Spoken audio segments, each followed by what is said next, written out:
எனக்கு உன்கிட்ட பேச நிறைய விஷயம் இருக்கு. ஆனா நீ தூங்கிட்ட. சரி பரவாயில்ல, நாளைக்கு நம்ம புது வீட்ல எல்லா விஷயத்தையும் பேசலாம். என் தங்கம், நீ என் கூட ரொம்ப கஷ்டப்பட்டுட்ட.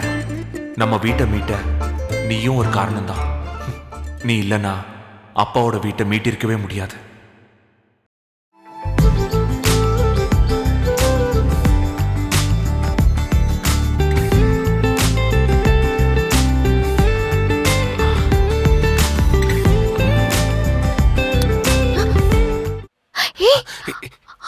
என்ன இங்க என்ன பண்ணிட்டு இருக்க?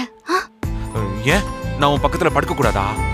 ஐயோ, அத்தை மாமா எல்லாம் பார்த்தா தப்பா நினைப்பாங்க. ஆ, அக்கா வேற தூங்கிட்டு இருக்காங்க. முதல்ல வெளியே போ. டேய், அதெல்லாம் யாரும் தப்பா நினைக்க மாட்டாங்க.